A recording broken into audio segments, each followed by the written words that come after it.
nga na kaninyo nga update din diadtong adlaw Miyerkules at hinabi ang atong Vice Mayor sa Dakbayan Siligan nagisgot ato sa gipangutana sa tanan nga mga tungod sa kabaga sa ihang agenda nitong time. Actually nipis rin ginang original sa adendum baga, no? Sa kabaga meaning sa kadaghan sa mga items nga gitukoy nato nakalabay nga adlaw Martes unsa ang pinakabugat og sumala pa sa atong huli pamuno sa Dakbayan ato Vice Mayor si Vice Mayor Rudy Marso ang pinakabugat itong iskutanan kining kalabot sa EDC atong nasayran gikan kaniya nasaysay sa atong Vice Mayor ang kining kalabot sa mga paningkamot karon gani gidasuman pa kini sa ikatulong adlaw sa ato ang paghulit diri kauban si Councilor Bayani Ariola na kumpirma usab kato ni Kuan no ni Councilor Freddy Siao kining kalabot sa pipila ka mga resolusyones alang sa mga nagkadaiya nga buhatan sa gobyerno nga gipanawagan nga dakong matabang alang sa pagbukas ug balik sa National Steel Corporation.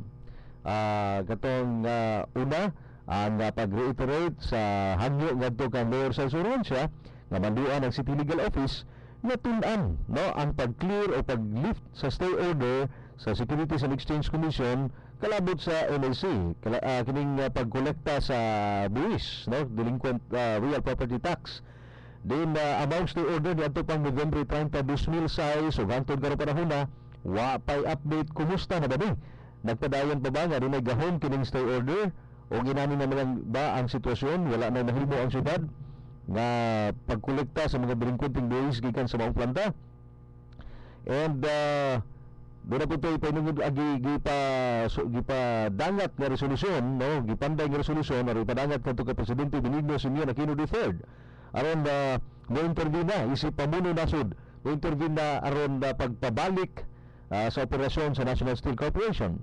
Doon kining resolusyon doon na po of course katong kang Mayor sa Surhensya ngadto sa City Legal Office og doon na pa nasumpayan kini doon ay mga kalabot gyapon sa NEC doon ay usa ka resolusyon nga gipangamahanan ni City Councilor Manny Salibay aron mabugna ang usa ka Legislative Special Committee o Ad Hoc Committee nga may mututok sa tanang mga concern sa National Steel Corporation. Kalakip nini kining issue sa looping o pagpangawat pagkinakutay sa mga unsay nahakot diha nga mga butangan nabaligya gikan sa o gibaligya sumala pa no allegedly gipabaligya nga mga butang nga iya sa NEC nga rin doon gingon nga dunay coil dito nga nagawas gikan mismo sa planta so dunay kabalaka rin ang kagamanang lokal sa syudad gumikan kay kung magpadayon kini unsa pa bay paliton sa umabot nga investor unsa pa bay itanyag kana na lang dingding so mo kini dunay ginugna nga usa ka ad hoc committee nga moimbestigar kalabot ni mangalap og impormasyon mo evaluate sa sitwasyon karon sa National Steel Corporation o ang gitawag og Global Steel mura man ni Global Steel ug National Steel o guban pa nga mga issues nga naglingin meaning nga maong planta no nga may dakong ingon ta katungdanan ang gagamanan sa lokal sa pagprotektar usab sa interes sa katawhan sa syudad dinhi sa Iligan dili naman sa interes katawhan sa Iligan kundi usab sa mga kawani sa national kanhi mga kawani sa National Steel o Global Steel kay sumala pa lagi doon natin nasayran nga mga nakalap na itong impormasyon nga doon na sila mga kubahonon po doon itong dunggan nga doon nagbando nila nga panguha nila mo kung sa inyo makuha mabaligya diya aron doon naman tayo ikasuporta sa inyong pamilya kining ginani nga mga nasayran nato well kana ma-confirm no ato na nakalap na nato na mga impormasyon gikan sa nagkalain ng mga sources pero makumpirma ka na pinaagi sa usa ka ad hoc committee nga mututok meaning nga maong issue gani meaning nga ad hoc committee dinay daghan nga mga komitiba nini halos ang tanan nga komitiba sa sangguniang panlusod ang malambigit nini no kini nga maong hisgutanan kay dili man lang ni galimitar sa galimitar lamang sa komitiba lang dani sa Ways and Means kay buwis ang gisgutan trade commerce and industry kay magisguta og pagpapandar balik sa planta doon naman ang bigit nini ang Committee on Ways and Means Committee on Labor and Employment kay nagisgot ta ganina nga dunay concern po sa mga empleyado diha nga wala intawon mahatagan og suhol Police Public Order and Safety malambig ito sa dili gumikan kay lagi allegedly dunay looting Committee on Environment and Natural Resources gumikan kay katulagi apil nini nga imbestigahan pod nga adto committee ang kanang pagpamutol sa mga kahoy diha sa palibot. So padayon ning imbestigahan, no? Unya malambig ito sa bini ang turismo, no? Committee on Tourism gumikan kay dunay mga aspeto sa na kini nga maong planta dili man ingon nga turismo kana lang mga dapit nga makalingaw nindot tanan-awon kundi doon na pagitawag nato industrial tourism. May industrial tourism kini bitaw mag field trip gikan sa lain nagkalainang lugar muanha diyan sa maong planta aron actual nga mutan-aw sa operasyon o ang ilang himo nga mga pagtuon makita gid nilang actual application. So doon na nagkalabigit mo ni ang Committee on Tourism. O niya unsa pa ba mga nakuha na ni nalambigit ni mga daghan, no? Daghan nga mga komitiba ako daw adunay dakong kalabutan nini, no? Nining maong issue usa ka issue dunay daghan kaayo nagsanga-sanga nga lain pa nga mga issues. Of course, ang Committee on Government Assets and Government Facilities kay giisip man ni siya nga dunay interes sa syudad gumikan lagi sa real property tax issue nga delinquent, no? So uban pa, no? Uban pa involving gani pipila ka mga kabarangayan, Committee on Barangay Affairs kay nalabigit dunay dako usab nga pagpakabana nini dakong interes nini Barangay Suarez, Barangay Tomas Cavite, Barangay Santa Elena, Barangay Maria Cristina. So gilambigit nini nga maong ad hoc committee o confirm nga gi-confirm kini nga gipirmahan mismo sa Vice Mayor Rudy Marso ang nagtimaan sa legislative order creating the ad hoc committee para mohimo og evaluation and mutuon in aid of legislation, no? Kung unsa may pinaagi sa makalap nga impormasyon kini ilahang mamahimong basihan sa mosunod nila nga himuon nga mga lakang pamalaod diha sa ato ang kining sangguniang panlungsod. Okay. Doon na usay ato lang isumpay karon dugan nini nga mga nahimo usab na kaning items nga natuki sa mga sakop sa sangguniang panlungsod dito nakalabay nga adlong Martes sa tuig silang regular session. Kining kalabot sa usa ka resolusyon nga nagdasig kang Mayor Celso Regencia nga mamugna kini gitawag og Local Board on Assessment Appeal or Tax Appeal. Gumikan kini kay dunay rekomendasyon sila nga nadawat gikan mismo kang Attorney George Cuevas, kung wag masayop sa Attorney George Cuevas mao ang atong kining Land Registration Authority LRA sa Banisona kining Register of Deeds. Register of Deeds dili sa iligan ang hepe dunay sa rekomendasyon nga mamugna kini gumikan usab sa adunay mga daghan nga concern sa mga taxpayers nga sumala palagi dunay mga sayop nga computation sa ilahang mga taxes o buwis nga lang gibayaran. Unya base sa balaod, no, so sa kanasudon nga balaod kini matuki lamang sa usa ka special body sa kagamhanang lokal aron kini mututok nini nga maong isyu kini nga mga reklamo. Dili ningon nga basta ma-decide mo himo lang desisyon anybody from the city council o ang mayor basta na lang mo diretso og decide kundi base sa proseso dunay pagkamugnaon nga Local Board on Assessment Appeals. So so far sigon sa mga pakisusi wala pa kining Local Board on Assessment Appeals. Wa pa kini ingon ta created or reconstituted baka doon na siguro ni kaniadto pero wala ma-reconstitute dili karong pamunuan ni Mayor Celso Regencia. So kini nga lakang karon gihimo sa gudang palunsod and is actually requesting the mayor to reconstitute and reconvene the Local Board on Assessment Appeal. Gihimo kaning ehemplo nini kining reklamo sa sumala pa PhilISLon nga sumala pa na overcharge sila sa taxes. Wa ni katulgi sa kagamhanang lokal mo na nga gilayon karon nag-request ang atong sangguniang palusod kami sa Regencia nga the soonest possible time ma-reconvene ma-reconstitute na ni siguro na ug sa kon pa ba nataligaman lang ni ba sa kadaghan kayo nga concerns sa atong pamuno dakbayan nataligaman lang ni og pinaagi sa request sa mga sakop sangguniang palusod addressing this concern mahatagan og iya ang atong pamuno dakbayan og marisolba kini nga maong reklamo. And by the way, before ko mo padayon sa unahan, nasgutan din nato tinagi semana no katong kalambigit sa ugma, no, giimbitaran ang atong mga kadaguan sa kapulisan, particular na to city director, ang team leader sa motorized anti-street crime operatives kon MASCO. Kalambigit kini apili gani atong city director sa DILG, kalambigit kini natong isyu nga usa ka pulis namunal og motorista diin subala pa nabali gid ang bukong sa bukton allegedly. Gani nidangop gid ang amahan sa mga biktima o reklamo ni.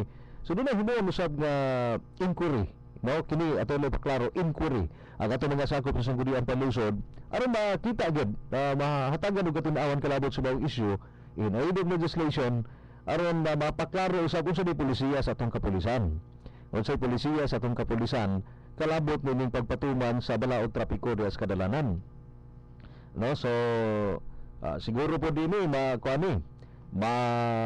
hopefully dili po ni mataligaman po sa mga sakop sa sangguniang panlusod nga isa sa dunay dako usab kayo nga concern nga angay ma-address po batubag sa mga hintungdan labi na gini ana magining MASCO o ang atong city director kining kalabot sa pagpatuman sa kinibitang helmet, balaod sa helmet.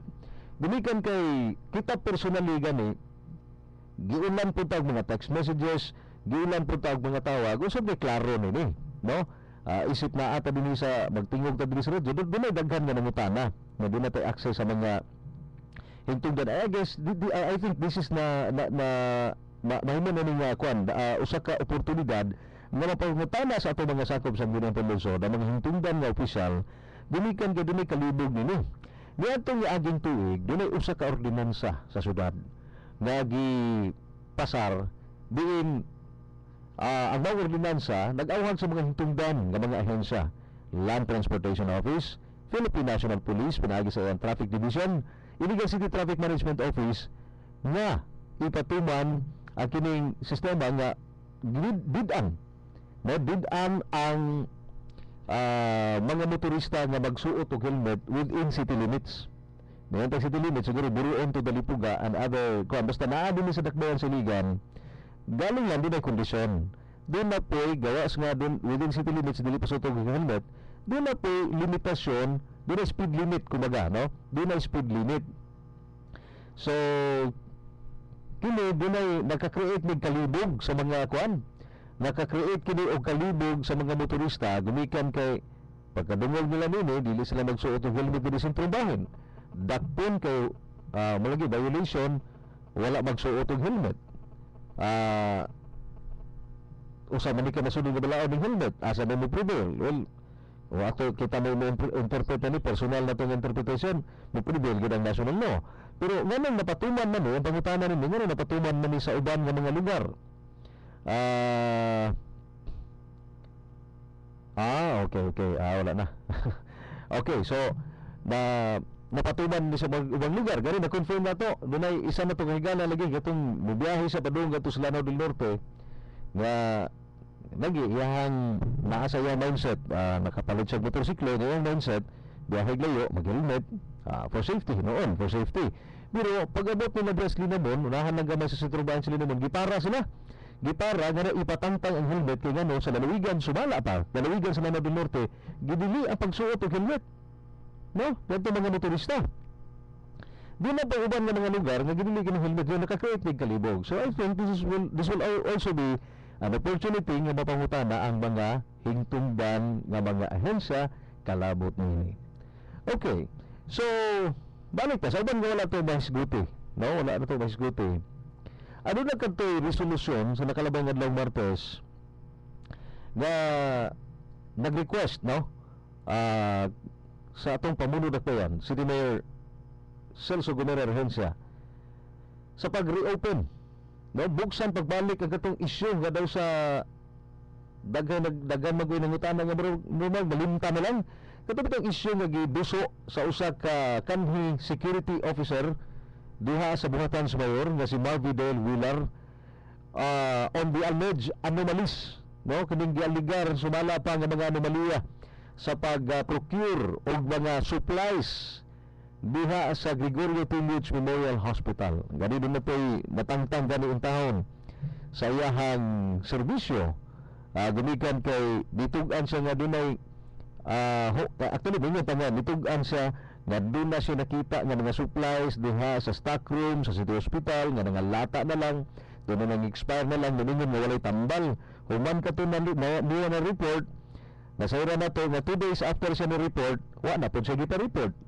Natangtang siya katungdanan. So kini nga issue, nabalaka si Consignal Roy Piniano nga matanon lang ni manubong lang ni ngadto sa kalimot.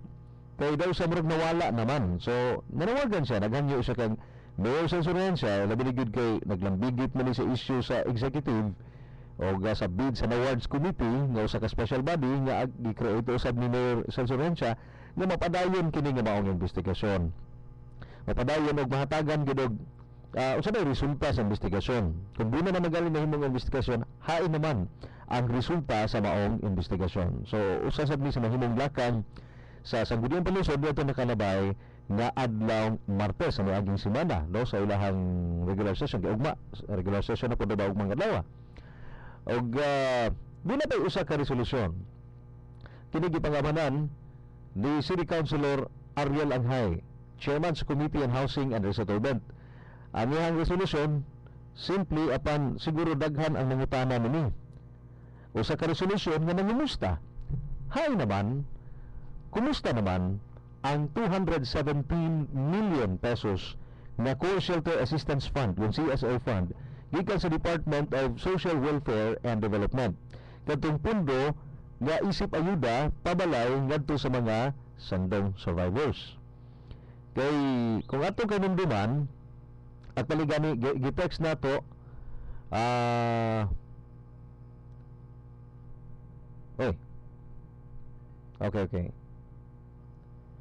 Okay, so di-text na to ang atong hipo sa Housing and Resettlement Office, HRO. Buto ta nato siya mahinabi nga karon apan nakalakaw na siya sa field. Nagatag sa natong oras pero lapas na taana no. Gubikan kay naa siya meeting with sa mga opisyal usab sa Commission on Audit. Pero sige lang Kuya Roy, okay lang no, next time na siguro. Gubikan kay posible nga dunay idea nini si Mr. Roque katong hipo sa Housing Resettlement Office kalabot ning maong salapi kay nahinumdum ko nini o kung inyong mahinumduman no atong mga binati nga mga tigpabinaw inyong mahinumduman dito pagkantabo sa paghapak ni Bagyong Sandong dinhi sa Dakbayan sa Iligan ug subang parte sa Northern Mindanao pipila ka parte sa Kabisayaan. Human sa katong inisyal nga report sa CSWD adunay gipagula dayon nga pondo ang DSWD nga mokabat ngadto sa 242 milyones pesos. Kini tugdang ngadto sa gidaganon sa mga balay nga na-wash out ug nag-release sila pondo para adunay matukod nga gitawag og core shelter, no? Balay alang itong mga nawad-an og balay nga nabanla sa dakong baha dinhi sa Dakbayan Siligan. And mga 3,000 plus na ito umutay gihimo nga basis sa computation 3,000 plus times 70,000 each unit o ba kining total of 242. Doon naman yung nagamit na nini des Bayanihan Village, doon na nagamit diha sa Caritas Village, suguban pa nga mga kining mga resettlement sites. Wa man di man ni specific nga usa ra gyud ka resettlement site. Bisag asa nga pamahimong resettlement site sa mga sendong survivors, mamahimo kini gamiton kini nga maong pundo. So human kini na kuha na withdraw doon na gamit patukod og balay, nabindan kini og 217 no? 217 milyones pesos alang sa musunod pa nga mga housing projects sa mga alang sa mga sendong survivors.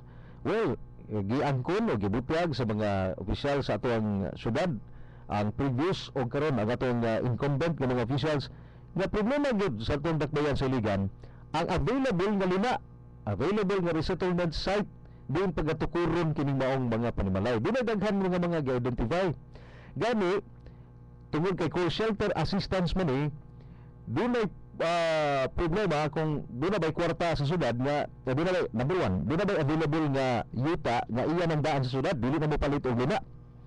So ikaduha nga pangutana, kung wala man available nga yuta ang syudad, doon na ba'y mapalit nga yuta. Ikatulo, kung doon na mapalit nga yuta, nabatay ipalit. Ikaupat nga pangutana, kung di na may ipalit kana ba nga lugar nga gitandyag para kabalayan, safe ba na siya nga o suitable ba na siya nga himuon nga resettlement site o residential area kapuy-an sa mga sandong survivors. So kini ka mga pangutana actually niya pata karon sa problema sa resettlement sites. Gani din ang mga identify nga mga resettlement sites, doon na po MGB study, no, kinaman sa Geosciences Bureau sa Department of Environment and Natural Resources nga nag-ingon na dili safe. So doon na po yung mga sugyot nga muli buhaton. So resulta na po ng additional po, nangita pag additional na pondo para sa cost of development sa kalina. So siging explore, siging pangita, no, sa available nga resettlement site aron katukuran. O ginihinungdan nga well, klaro og tataw dili na sa payan ikapangutana, nalangan gyud ang pagtukod og mga balay alang sa mga sandong survivors. Unya, kini karon doon na to'y bahad ang DSWD niadto niaging tuig nga kung dili magamit ang maong salapi up to December 31, 2013 bawion ang maong salapi. Kuhaan nagbalik sa DSWD ug dito na lang ihatag sa uban nga mga lugar nga nanginahanglan. Kaya natong panahon na ang mga Yolanda victims, doon pa Pablo victims, ang tabangan sa maong salapi yung kini wa man magamit dinis dakpan siligan. Buto naghangyo ang ato ang kagamanang lokal sa syudad, naghangyo sa DSWD nga tagaay mig lugway kay nangita pa ta mo og resettlement site. So gitagaan sa atong pagpagkinabi nga kang Mr. Roque sa Housing and Resettlement Office yang gibuta gini kanato nga gitagaan og lugway kutob ang kinahanglan ma-disburse by first quarter. Kung mo kag first quarter, ang first quarter of the year is January, February, March. Buti pa sabot, Marso 31, kung di gyapon magkuan, dayon na sa DSWD ang pagbawi sa bawang salapi. Why nahitabo, naagyapon ng 217, apan again, sumala pa sa pinasayran lagi, nangayo na po another extension. Now, the second quarter is already over. June 30, taman ang second quarter. O niya na ta karon sa third quarter, gani patapos na gani ang unang bulan sa third quarter. So I think makatarunganon nga mangita no sa ngalan sa syudad kanina tong mga konsehal tingog sa katawhan sa syudad, makatarunganon nga to ang usa sa mga konsehal, especially yan nga concern kay Housing and Settlement Man, yung buot masusi, no, buot masusi kumusta naman. At least naman po matabangan kung asa man ni nalangan na po, baka man doon ay mga laon pa nga mga pamaagi na po specific no sa usa ka pag-address na nga maong problema, no, nga maong problema. Isa na good morning na to, so pasensya na good morning na to, no, kay wa naman sa phone book anyway. Okay, so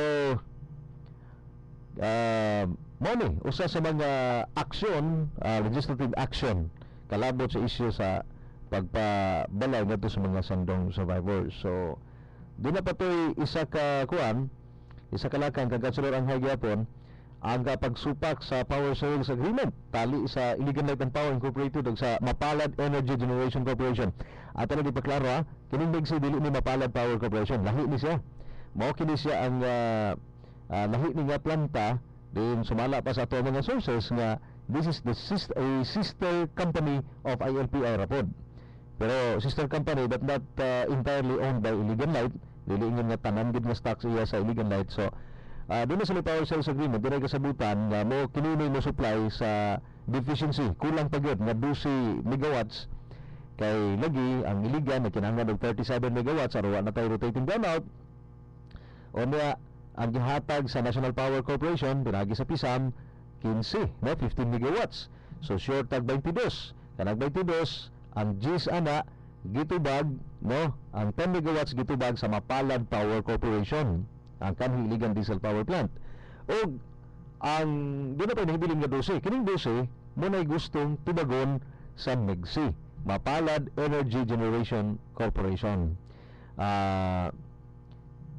Mao kini karon nga gisupa kasumala pa sa mga baruganan, sa mga nagsupak nini, apilan nini sa ganyang palunsod na this will only result, magresulta lamang kini sa dugang na pod nga patong sa bilis kuryente dinhi sa Dakbayan Siligan. Well, laom ni nga iskutanan ug kinahanglan ta ninig mga resource persons kalabot ni nga maong issue kalabot ni. But dunay usa ka lakang sa Sangguniang Palunsod, usa ka resolusyon opposing the power sales agreement between ILPI and MEGSI.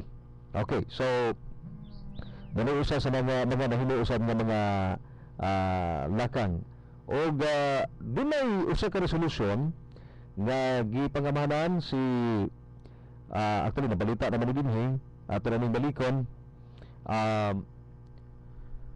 si City Councilor Bayani Ariola nagduso og resolusyon og napasar na kini sa Sangguniang Palusod natong nakalabay nga regular session natong nakalabay Martes commending PDEA Region 10 Philippine Drug Enforcement Agency Region 10 sa malapuson na pagkumpiskar sa 7 milyones nga balor sa gituuhang shabu gikan sa saka courier company dinhi sa Dakbayan Siligan. And actually this is now the third time na og kalabot nini mo ni mga bugat nga mga kalihukan o mga items diha sa agenda sa ato mga sakop sa Sangguniang Palusod na adto nakalabay nga regular session last July 15 last week. Okay, so ugma dunay mga bagong updates itong nasayran. So may highlights sa flag racing program. Doon na by in every flag racing program doon na may sponsor o host na department, and in every department doon na po concerned committee sa Sangguniang Palusod. So unsa man ning mga kalambuan dinhi ato ning masayran ugba sa pagbalik sa mga regular anchors dinhi nga tulungon sila si Konsehal Ariola Ngay o Konsehal Bayani Ariola ugmang adlaw. Okay, so wala tayo panahon sa tupay padayon dinhi nga tulungon sa makausap. Salamat sa inyong pag-uwan. No, good morning kang Gawix nga Elsa, no? Leslie Mamon. Ikaw rin igaw. Ano mo sa phone book nimong number gaw? Og sa tanan nato nga mga tigpaminaw, no? Sa tanan nga mga kalungsuran lawigan maabutan itong pagsibya. Mayong buntag nga kanyang tanan og sa ngalan sa itong mga regular anchors kini yung kalagad. Melvin, happy Halloween ang salamat. Mayong buntag kanatong tanan. Mayong iligan. God bless us all.